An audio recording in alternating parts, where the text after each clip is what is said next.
Hey everyone, Jeff Wilson here with Go Security Pro. And I want to talk to you briefly about social media cybersecurity and hacking password reset functions. So there was a little bit of news recently with the NFL. They got hit. 15 teams were hit, had their Twitter accounts compromised. And I've got a screenshot of what that looks like. And these teams, right, this was a week before the Super Bowl, so kind of a critical time for the NFL, and they all had their Twitter accounts compromised. You know, when we're as an organization looking at, okay, what's critical to us? You know, we think about our data, we think about our critical systems and servers. A lot of times we forget about social media, but this is, you know, the face of our company. This is our brand, our reputation. And when these things are compromised, they can be costly to the business. And then just last week, we saw something similar happen with Facebook's Twitter account. And it was, so the same Rmind group took over their account. You might be wondering, well, how the heck does this happen? How can I protect my business from becoming one of these? And if you notice at the bottom of this, it says Khoros, right? And this little tag here tells you how it was published to Twitter. And what Khoros is they are a software as a service provider that publishes your social media content for you on a variety of platforms. And so the Khoros platform has the ability to log in as these organizations and post to the social media accounts, right? And so Khoros actually had a big security breach. And this next screenshot shows you from their marketing blog what they fessed up to on the January 28th issue. This was the NFL issue. It says the malicious actor exploited a vulnerability with a password reset code in the marketing platform and were able to access a small number of user accounts. So, you know, what does that mean? You know, we have an account management, you know, in our software. How do we make sure that the password reset function is secure, right? Well, let's look at what that looks like. Like, how could somebody bypass or get into an account using password reset? So let's dive into that real quick.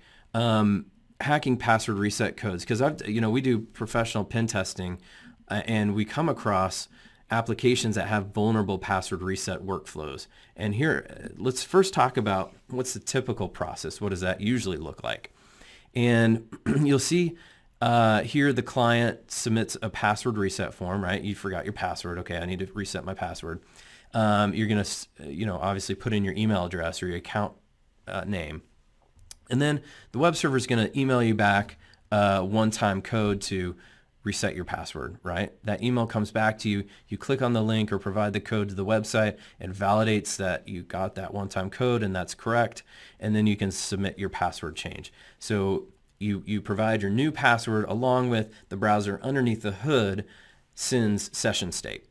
And then the server registers the password change, and then you're automatically logged in, right? So how could this be hacked? Well, here are two ways that I've seen this happen. The first one is a little less frequent to see, but it boils down to the web server generating predictable one-time codes. So what does this look like? Okay, if user A goes to reset their password, right, and generates a password reset email, and then user B goes and does the same thing, those reset codes might be a sequence of, just incremented by one, or it could be, not random enough so an attacker could actually guess or predict the sequence code by doing some sort of brute force search against a smaller set of codes, right? So here's how the hacker might exploit that, right? So the hacker first does a submit password reset form, maybe on their own account, and then they do one on the victim, right? And then the web server generates this predictable code, and because the hacker had the previous code, they can predict the next one. And without getting the email at all, they can go to that password reset link, and it gets validated, a new password is created, logged in, boom. That's, this is probably the least frequent of the two that I've seen. The more frequent one, and this is what I'm betting the Khoros issue was this hack number 2. And it all boils down to how does this register password function change? And in, how I mentioned that under the hood, the session state is sent to that, right? Well, some poorly, designed and developed applications might not look at session state. They might look at the email address that's supplied to this page, right? Because once this block here happens, you're redirected to change your password. So you're automatically redirected here, and you submit a new password, right? This session state is under the hood. Also, your email address might be passed back and forth under the hood as well. And so, a poorly developed application might take the new password and email address and not check the session state and register the password change. This is how the hacker could change any arbitrary user on the application change their passwords, right? So, and I've seen this more times than it's probably about 5 times in the last 10 years that I've been pen testing, and it's a common mistake, but it's one that's easily identified through a quality penetration test.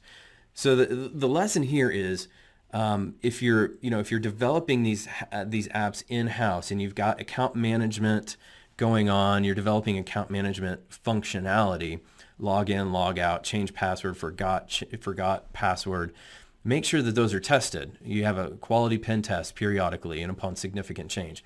If you're using a vendor who has this functionality, who develops their own authentication functions, make sure that they've got pen test evidence and attestation that they are testing this periodically, and that this type of flaw is covered in their tests. Because ultimately, it's your data, right? These NFL teams and Facebook, they were not hacked directly. This Khoros company was hacked, but everybody's seeing that it's really the NFL. It's really Facebook. These are the organizations that are losing their trusted brand. And obviously, Khoros is in a tough spot because they've got some major security issues to deal with. So let's talk about social media checklists, right? We need to be thinking about, how do we protect our social media? And these accounts are critical to our organization. So think about enabling multi-factor authentication. Make sure you turn on that multi-factor, and that you limit and periodically review the folks who have access to those accounts. Ideally just one individual having access, 2 max, right? Unless you've got other controls in place that can compensate for that. But, you don't want to have department-wide the whole list of people who have access, right? Because if any of them then get phished, or some other attack vector, that could compromise your account. So multi-factor authentication is crucial. Reviewing who has access, and then making sure you talk about social media threats in your security awareness. Make sure that that we talk about how to identify phishing, how to appropriately address these issues that are causing social media account compromise. And then review the security configuration of tools that are used to publish to social media. So like this Khoros application, right? It's got the ability to log in to all of these functions. Is there a more secure authentication mechanism that Khoros supports, right? Can you even do multi-factor or some version of that? But, obviously the password reset functionality was flawed. And so, nothing's really going to help with that other than pen testing that functionality, making sure those flaws aren't in there. If you use providers that have account management functionality, make sure they are pen testing their code periodically, right? You got to be doing that these days. So this has been about vendor management, about social media account, the criticality of our social media accounts. If you like this video, I'd invite you to like or follow Go Security Pro. And if you have questions specific to your environment, just feel free to ask them below, or you can direct message me. I'm happy to respond that way as well. Have a great rest of your week and stay secure.